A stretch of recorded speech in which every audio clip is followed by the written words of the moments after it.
All righty. Good morning. Today's daf is Yevamot Daf Nun Zayin.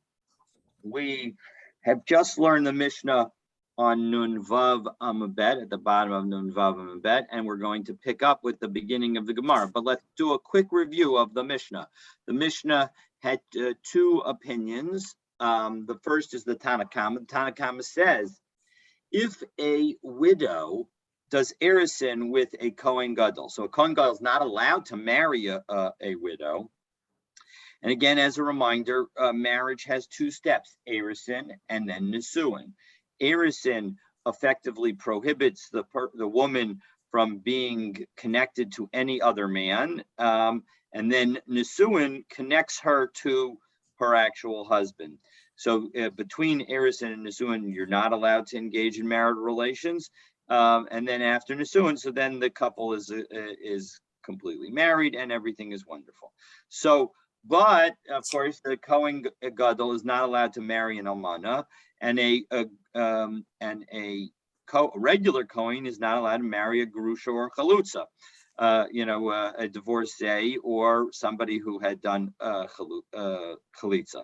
So now, if any of them had erison, so if they only went through that first step of marriage, the Tanakama says, no, you can't eat, even though the woman who is a Bas Kohen is allowed to continue to eat truma from her father's house during that initial step, because she's although she's actually also allowed biblically to eat from her husband's house. We're concerned that a non-Bas Kohen, a regular Yisrael woman, would actually come and bring some of that truma home to her father's house, which is where she's presumably living between erison and nisuin, because again, you're not allowed to engage in marital relations between that period. So as a result, she's not going to, she's going to be living back where she was living before she was married, before she was even engaged in some ways. So as a result, she'll be at home with her father, and so she might give to him to eat. And so as a result, even though from erison ordinarily we'd allow a Bas Kohen to continue to eat, we're not going to allow this woman to continue to eat, and especially we're not going to allow her to continue to eat because she is on her way towards violating the halacha, because she's not supposed to marry if she's a widow, a Kohen Gadol, or if she's a divorcee or a chalutza, a regular Kohen. So that is the opinion of the first Tanakama, of the Tanakama. Rabbi Elazar and Rabbi Shimon disagree. Rabbi Elazar says, and Rabbi Shimon say, no, she's allowed to continue to eat truma, because she has not yet done anything wrong. She has not yet become a halala, because she has not yet engaged in marital relations that are prohibited. So yes, she did do erison. Yes, she's all set up to potentially violate the Torah, but who knows what will happen. And indeed, everybody agrees that if before they did nisuin, she got divorced or the husband died, well then she would be allowed to marry a Kohen. She would be able to marry a kosher Kohen. She would be able to, or if she's a divorcee, so she's not going to be able to marry any kind of Kohen, but at least she'd be able to eat truma in her father's house. So the bottom line, so that's the story. But if in fact she had gotten actually married, they had done nisuin, well then she would be considered disqualified. So now we're going to pick up with the Gemara, and the Gemara is going to first of all tell us who our Tanakama is, namely it is Rabbi Meir, because we'll see that he says the exact same thing as our Tanakama. And then the second thing that we'll see is that, and so this is consistent with the idea that Stam Mishnah Rabbi Meir, that an unattributed opinion belongs to Rabbi Meir. And then we'll see the logic of the two different views. So Tanya, we learned in a Braisa, Amar Rabbi Meir says, Kal v'chomer, that we can understand why we would prohibit the woman who had done erison in these situations, to prohibit her from eating truma, because ma kiddushe rishus ein ma'achilin, that when it comes to a permitted kedushin, we do not allow her to eat truma. Rashi offers two explanations. One is a Yisrael who marries a bat kohen, resulting in her no longer being able to eat truma. So when that happens, that's again, kedushin. She's not, as soon as she does kedushin, she's that does not enable her to eat truma. And the Yisrael who marries a bas Yisrael, again, is the other possibility. Again, the kedushin is permitted, but she's never going to be allowed to eat truma. So kedusha avera lo kol shekain. Well, then certainly we should say that if she engages in an improper kedushin, then we should prohibit her from having truma. So that's the Rebbe Meir's logic. Now, the logic seems problematic, and you're probably thinking exactly what the response is. Amrulo, presumably Rebbe Lazar and Rebbe Shimon, responded to him and said, "Lo, that doesn't make any sense.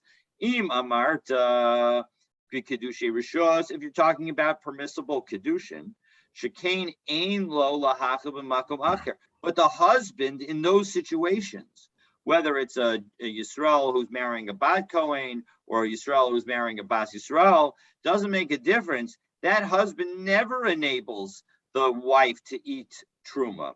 Shekain ein lo lahachil b'makom acher. There's no situation in which he allows her to eat truma. So tomar kedusha yaverik, does that tell us anything about a forbidden kedushin? Shekain yesh lo lahachil b'makom acher, when the husband could potentially enable another spouse, a different woman, a woman who wasn't divorced or wasn't a widow, would be able to eat truma? Of course not. It doesn't make any sense. Those are completely different cases. So Amar Rabbi Lazar, Amar Rabbi Yoshia. So now Rabbi Lazar said in the name of Rabbi Yoshia, we're going to now deal with a similar situation. So not a situation where the woman is divorced or widowed or a chalutza, but rather there are other situations, other people who are not allowed to get married and not allowed to have relations in the Torah, and namely Petzua Daka Kohen Shekidish Bas Yisrael. What about a Kohen who has, Petzua Daka? It refers to crushed or wounded, and it's referring to the testicles, meaning it's somebody who is not going to be able to have children because of their, physical structure. So in that situation, the Torah says in Dvarim Kaf Gimel Bet that, somebody who's like that is not allowed to enter the congregation of Hashem. So that means they're not allowed to marry a Jewish woman. So Banul Machlokas. So again, we have that same Machlokas. Rabbi Meir, on the one hand, we have Rabbi Meir, Rabbi Elazar, Rabbi Shimon, and on the other hand, it's Rabbi Elazar and Rabbi Shimon. Le Rabbi Meir, according to Rabbi Meir, da Amar Mishtameres Levia Psula da Oraisa Lo Achla, that if somebody who is about to engage in a biblically forbidden marital relation, so that person's not allowed to eat truma. That's just like when the woman was engaged in our Mishnah. We said, not engaged, but it had done Erisin in our Mishnah, and she was a widow, and it was the Kohen Gadol, or she was a divorcee, and it was a regular Kohen. We said that because they're about to engage in biblically forbidden cohabitation, biblically forbidden marital relations, so we're not going to allow her to eat truma anymore. So Hanami Lo Achla, here too, she's if she were to do kedushin, and again, kedushin and erisin are two words that mean the same thing, that are referred to the same status. If she were to have the status of an erisin, an arusa, with a man with the wounded testicles, so then she will not be allowed to eat truma, because that if she engaged in a marital relationship, that would cause her to be biblically forbidden to have truma. Rabbi Elazar, Rabbi Shimon, but when it comes to Rabbi Elazar and Rabbi Shimon, da Amri Mishtameres Levia Psula da Oraisa Achla, they say that such a woman is allowed to eat truma. So as a result, Hanami Achla, so too this woman can eat truma. As Rashi points out, the Kinyan Kaspo, he top Rashi and Nun Zayin Amud Aleph, as we turn to Nun Zayin Amud Aleph, because she is, has been acquired by a Kohen, Dvar Torah, and according to the Torah, she's allowed to eat truma.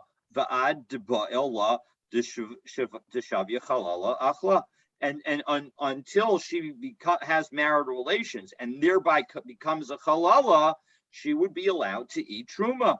So mimai. So again, how do you know that in fact we can align these opinions? That our Mishnah, which talks about a divorcee or a widow, that aligns with the case of the man with of the Kohen with crushed testicles.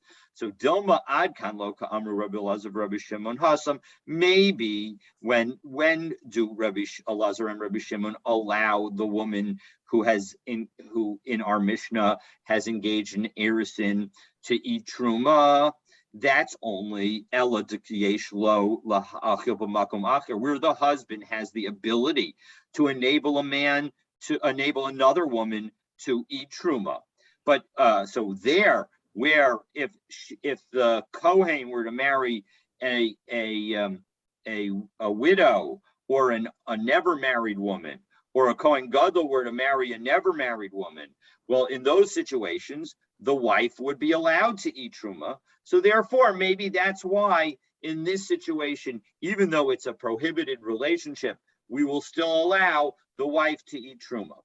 On the other hand, but here, aval hacha, the ein lo lahacha b'makom acher, when it comes to somebody who has, is the crushed testicles, and that man will never be able to enable anyone to eat truma, and so as a result, maybe they would not agree. And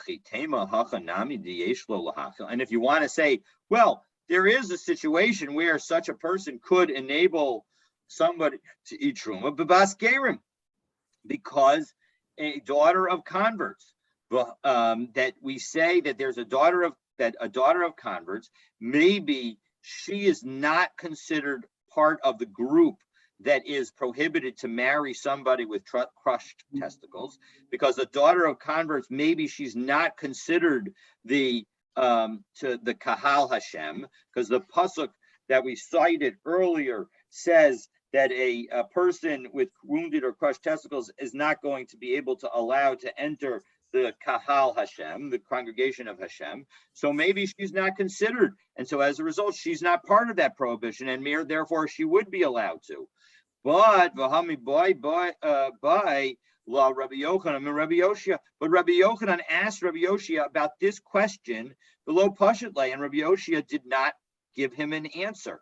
And we will see that back and forth between Rabbi Yochanan and Rabbi Yoshia in just a moment. But the bottom line is that it's clear that we're not going to say that she's allowed to marry anyone who is considered Jewish. So Itmar, it was said, Abaye Amar, Howel Umachila below Yida'a. No, the situations are not comparable. I'm sorry, the situations are totally comparable. I apologize. This is Howel Umachila below, okay, because why? That if, for example, if a Kohen enables his wife to eat truma where he did not know her, meaning that if in fact when they got married he did not have the blemish of having crushed testicles, so he did not, but then only afterwards he had the problem. So Rava Amar Ho Umachil Ba'avada V'Shivchosav Knanim. So I'm sorry. So Abaye says that if in fact they were to marry when he was healthy and only then have a problem, well, if they remain married but they don't engage in marital relations, well, she's allowed to continue to eat truma. And Rava says, well, actually, this maimed Kohen, if he buys a slave, whether that slave is a male or female, that slave is allowed to eat truma. So in each of those situations, actually, the cases are comparable. So just like the Kohen and the Kohen Gadol in our Mishnah enables other women to eat truma, so too the Kohen with the crushed testicles would also enable another woman to eat truma, whether that's a woman happens to be somebody that he had already married before becoming maimed, or a slave. Either way, it's somebody who could eat truma. And so therefore, that it makes sense to say that Rabbi Elazar and Rabbi Shimon would apply their same theory that they have in the Mishnah, that they would apply the same theory to somebody who marries somebody who does erusin with somebody who has crushed testicles, that woman is still able to eat truma. Now, Gemara asks or wants to understand why Abaye didn't give Rava's answer and why Rava didn't give Abaye's answer. So Abaye lo amar karava kinyan. Abaye doesn't say like Rava because kinyan deishus mikinyan deishus yalfinan. He does not want to, he wants to talk about two situations of marriage. Rava ends up raising the topic of slaves. That's a different kind of kinyan. And so I don't want to talk about slaves when we're talking about marriage. We don't want to learn the acquisition of a wife from the acquisition of slaves. Rava lo amar ka Abaye. And why didn't Rava say like Abaye? Shiny hasam shekvar achla. Big difference. In that situation, it is the Kohen wasn't already maimed. The problem didn't exist when they got married. And so as a result, Rava is saying, I want to talk about a situation where even in the problematic case of the Kohen already having the crushed testicles, he enabled somebody to eat truma. And in your case, Abaye, that isn't true. The person was already eating truma. So maybe that situation is different. Abaye, and how would Abaye respond to Rava's concern? Shekvar achlu lo amrinan. We actually don't care about whether somebody has already been eating truma, because de'ilo temah. If you don't say that we don't care about eating truma, well, then something that we saw yesterday would be the case. Bas Yisrael shenisus l'kohen umeis techel. We would say that if a daughter of a Yisrael who married a Kohen and then that Kohen died, we should allow her to continue to eat truma, right? Before she was married to the Kohen, she wasn't allowed to eat truma because she was the daughter of a Yisrael. Now she got married, fully married. She did erusin and nesuin to the Kohen, totally considered part of the Kohen's family and able to eat truma. Then the Kohen dies, and he dies without any children. And let's just for simplicity's sake say that he has no brothers. So she is now back to being she's a widow, but she has no relationship with any Kohen. And so she goes back, the Torah tells us that she goes back to no longer being able to eat truma. But if you were to say that the history of eating truma enables a person to continue to eat truma, well, why don't we allow her to continue to eat truma? So the Rava, how does Rava deal with this problem that Abaye raised back to him, namely the fact that she's already already eating doesn't matter, because if already eating mattered, then if the husband were to die, we should allow her to continue. Hasam pakam kinyana. There's a big difference. When the husband dies, the whole situation is completely eliminated. There's no more relationship. Everything has been terminated. So hacha lo paka kinyana. But in the case of a Kohen who becomes maimed, or but still doesn't have relations with his wife, so his wife doesn't become a halala. So then that connection between the Kohen and his wife remain. And so maybe we would say that in that situation we would allow the wife to continue to eat truma. And so maybe it's because of the fact that they already were eating. And so it's not as a result of, and so therefore, Rava would say that Abaye's answer doesn't solve the problem. It doesn't make the situation of our Mishnah similar to the situation of a Kohen with crushed testicles. Okay, so now that we've given those two approaches, so let's see the story when Rabbi Yochanan asked Rabbi Oshia, and Rabbi Oshia was unable to give the answer. So let's continue. So Gufa, Ba'amine Rabbi Yochanan, Rabbi Oshia. We said that Rabbi Yochanan had asked Rabbi Oshia, Suadaka Kohen Shenasa Bas Gerim. What's the story if a Kohen with crushed testicles marries, does a full marriage with the daughter of converts? So Mahu Yachilena B'Truma. Is she allowed to eat truma? Ishtik below Amarle below Midi. So Rav Oshia was quiet. He didn't say anything. He didn't respond whatsoever.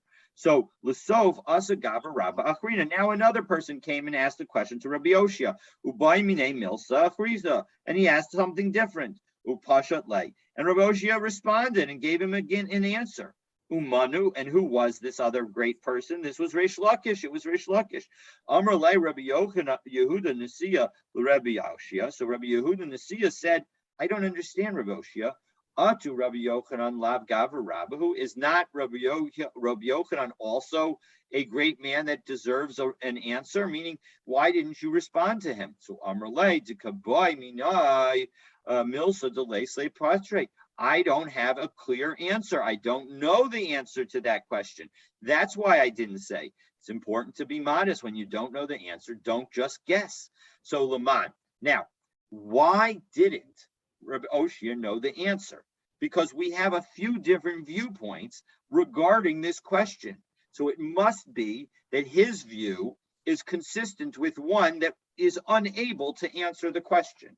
So Ela Rabbi Yehuda, if in fact Rabbi Oshia had agreed with Rabbi Yehuda, well then Bein Kedusha Sai Kai, Bein Lav Kedusha Sai Kai Lo Achla. No matter what you say about the status of the Kohen with the crushed testicles, whether you consider him to be Kodesh or not Kodesh, whether he's holy or not holy, doesn't make a difference. We're not going to allow the wife to eat truma. Ibekdusha say koi olo achla, because if in fact we consider him to be holy, and so now she's not allowed to eat truma.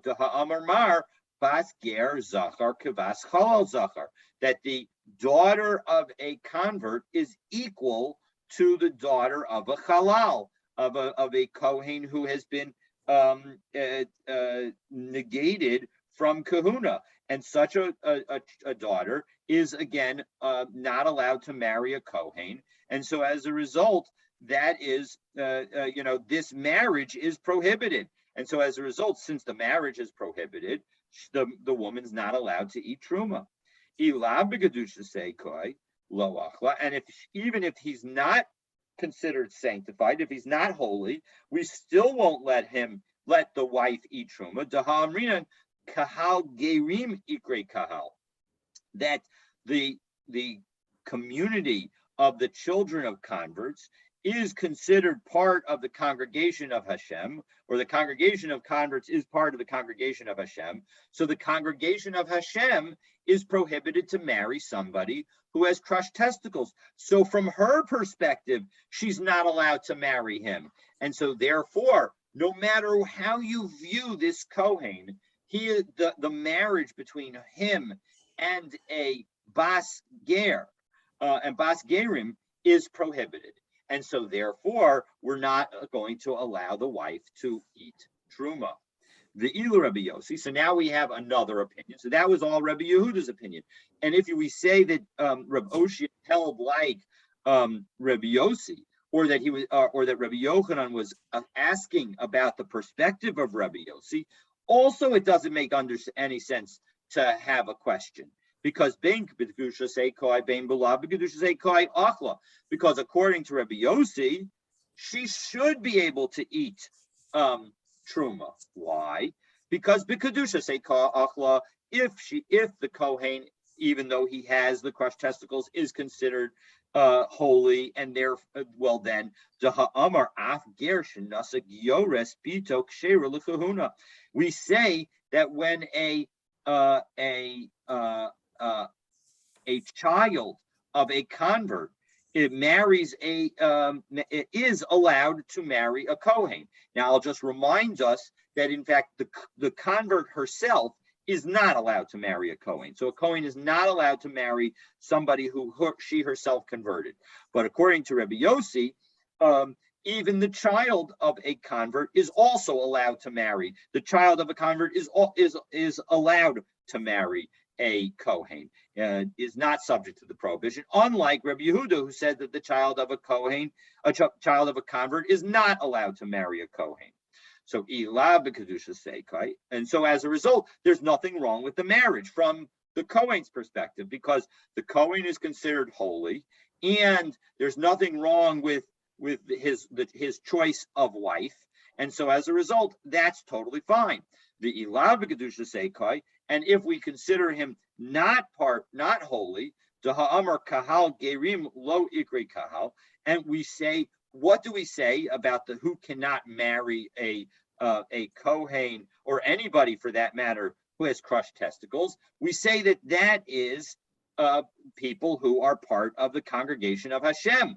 But Rabbi Yossi says that the Kahal Gerim Lo Ikri Kahal, that the community of converts is not considered a congregation of Hashem, and so even the descendants of converts will not be allowed to, will not have any prohibition to marry somebody who has crushed testicles. And so from her perspective as well, there's no problem here. And so since there's no perspective from his perspective, and there's no problem from her perspective, so as a result, she should be allowed to eat truma. So we now see that Rabbi Yochanan can't be asking, and Rabbi Oshia cannot be thinking from the perspective of Rabbi Yehuda or Rabbi Yosia. Ella aliba dahatana. So it was according to the following Tana that Rabbi Yochanan was trying to understand what the situation would be if a Kohen with crushed testicles were to marry the daughter of converts. Ditnan, because we have the following Mishnah, and this is a Mishnah in Maseches Bikurim. Rabbi Eliezer ben Yaakov Omer, Isha bas Gerim. If you have a woman who is this daughter of converts, lo tinaseh l'kahuna, she's not allowed to marry a Kohen. Ad shetehei ima min Yisrael. Her mother needs to be a Yisrael. She needs to have a valid mother. And so now this is what Rabbi Yochanan was asking about. Kashrus mitosva. Do we say the fact that the person is fit to marry a Kohen, that's in addition, the achla, and therefore she may eat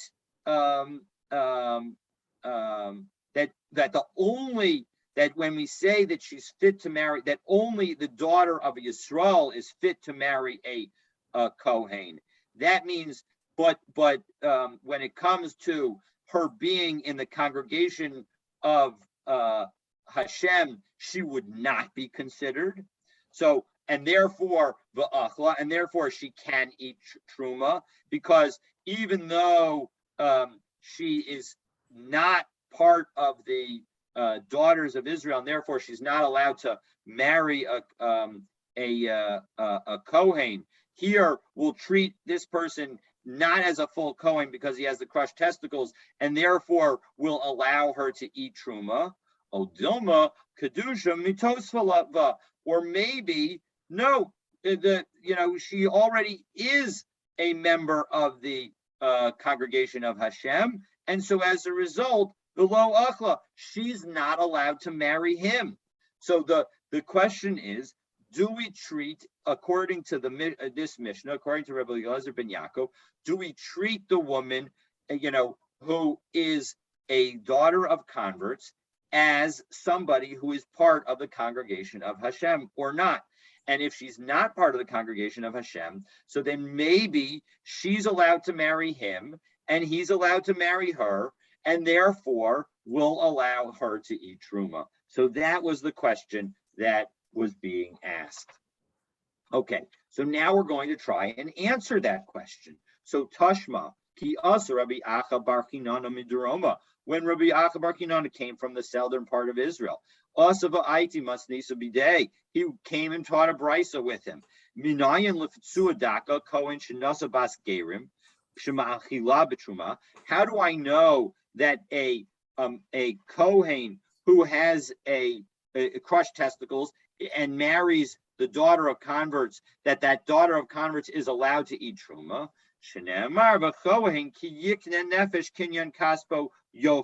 That a kohen who acquires a person, an acquisition of his money, then that person's allowed to eat from truma.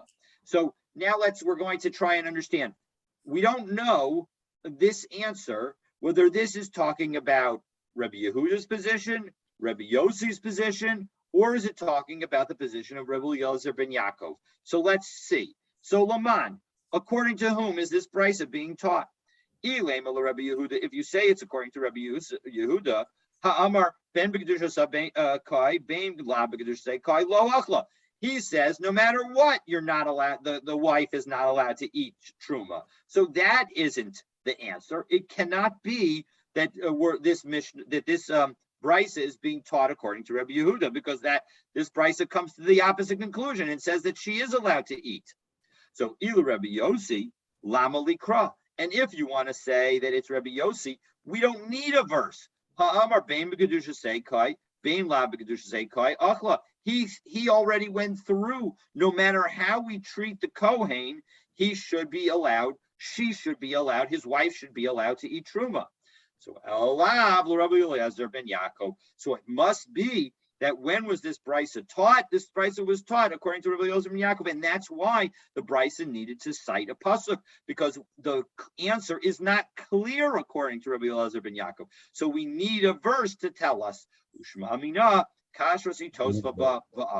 And so we see that fitness, to marry a kohen has been something that's added to her, meaning she is allowed to marry a kohen. She is considered part of the community of Hashem, and therefore she is allowed to eat truma. And indeed, this is in fact what we say. We say that the daughter of even converts is allowed to marry a kohen. So Shema Mina, in fact, that is the case. So Itmar. So now now the Gemara turns to an interesting discussion, the discussion of chuppah lipsulos.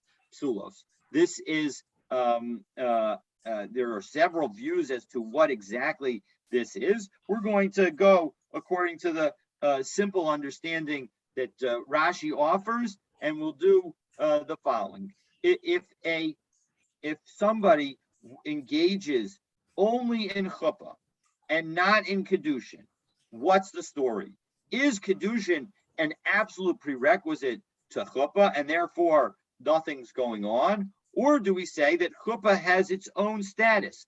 Chuppah is the nesuin. So can you skip kedushin and go straight to nesuin? Can you skip erisin and go straight to nesuin? Well, that is the question that we're going to be talking about now. So Itmar. Rav Amar, Rav says, and we turn to the second part, Nun Zayin Mabet, Yesh Chuppah Lipsolas. We say that there is legal significance when a kohen to chuppah with to somebody who is disqualified. So let's take a look at Rashi, and Rashi gives us an example. Yesh Chuppah Lipsolas. So kohen gadol shehichnis almana bas kohen l'chuppah. Imagine a Kohen Gadol who takes as a wife a widow who is the daughter of a Kohen. And so now the lo ba'aleha, he did not have marital relations with her. All he did was take her to the chuppah and do what we'll call is nisuin. Umikara nami lo kitcha. And originally he did not do kiddushin with her. Afilu hachi, nonetheless, pasla, right? According to the Rav, she is pasal mitruma. She is no longer allowed to eat truma.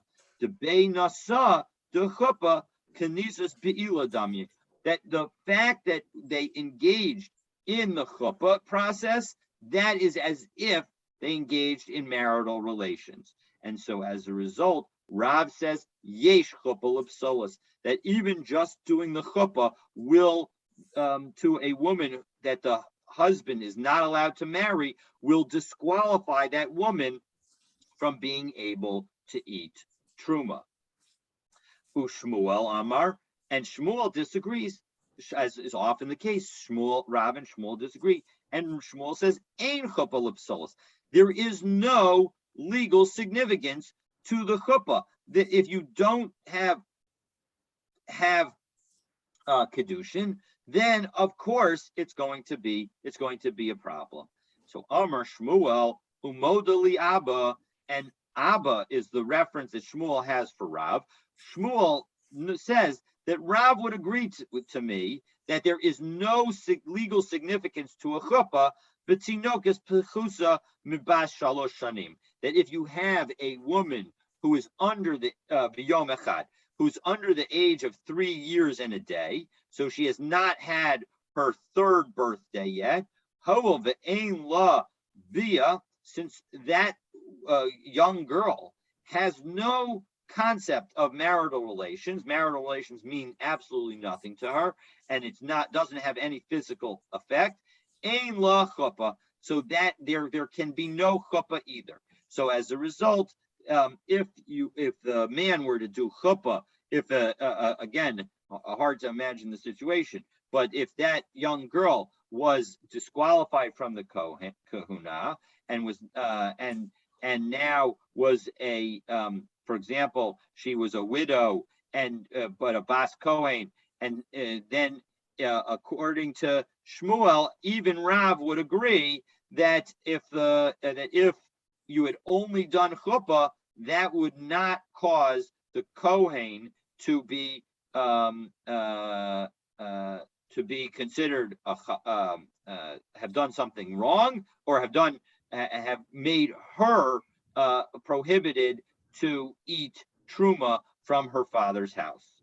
So Amarava Avanan Nami Tanina. Now we actually have a proof of Shmuel's statement from the following brisa, or from the following. Actually, it's a Mishnah in Nida. That the following Mishnah in Nida also tells us that marital relations with somebody under the age of 3 doesn't really count. So bas shalosh shanim b'yom echad miskadeshes b'biyah. If you have a girl who is at least 3 years and a day, well, then she can get married. They could do kedushin with marital relations. That is considered a valid act, and the act has legal significance. V'im ba leha yavam kana. And similarly, with somebody of that age, if the surviving brother now has relations with her, they are considered married. V'chayavin ala mishum eishes ish. And if in fact we have such a girl who is married, then and somebody now takes her and has marital relations with her, that man who had marital relations with her, because of course she's a minor, so she's not chayav anything, but that adult who took her, that adult is going to be chayav for taking a married woman. Umitam'a et bo'ala, and if she happens to have a period, even though she may not have been the age of majority, that litame mishkav tachton ke'elyon, that it will cause a transfer of tuma for things that are being lied on. So even in that situation, that would be a problem. Meaning that we have this concept that even things that you do not touch directly. So, for example, you sit on a bunch of pillows. A nida sits on a bunch of pillows, even the bottommost pillow, which she never actually touches, that also becomes tameh because of the fact that her body weight was on top of it. So, and in addition, noses lekohen ochelas betruma. And again, our Mishnah, this Mishnah from Nida continues. And if she's 3 years and a day and she went through Nisuin, so she's allowed to eat truma. Ba'aleha echad mikol hapsulin. And if in fact anybody who causes a daughter of a Kohen to no longer be able to eat truma and has relations with her, pasla. So then she is unable to eat truma. So bas shalosh shanim b'yom echad hu. So now we explain. So how does this show that Shmuel's statement is correct? Because what did the Mishnah talk about? It said bas shalosh shanim b'yom echad hu demifsala b'via. It's only somebody who had relations once they were 3 years and a day that she becomes mifsala b'chuppah. That when she has marital relations or engages in chuppah, that she becomes unable to eat truma any longer if that is done with the person who she's not allowed to marry. Hapachusa mibas shalosh shanim v'yom echad. If she were less than 3 years and a day, delo mifsala b'via lo mifs delo mifsala. Then she would not bevia lo mifsala nami b'chuppah. She would not, in fact, be puzzled as a result of marital relations, and she would not, in fact, be puzzled as a result of chuppah, because she is not old enough to have a legal significant marital relations. Shoshma mina. In fact, that is a good proof. So we now have two opinions with respect to chuppah lipisolis. Again, Rashi understands this as meaning that you skip the kedushin step, you go straight to the chuppah, and meaning that you do just the nisuin step. And the question is, does that have a legal significance or not? Shmuel says it does not have any legal significance, irrespective of the age. Rav says it has, as long as marital relationship with the person would have legal significance, well, then the chuppah itself also would have legal significance. Well, tomorrow we're going to hear a third viewpoint that is different from Rav and Shmuel. So if you would like to hear that third viewpoint, stay tuned tomorrow. Thank you, Rabbi. You have a good day. Thank you. You too. Have a great day.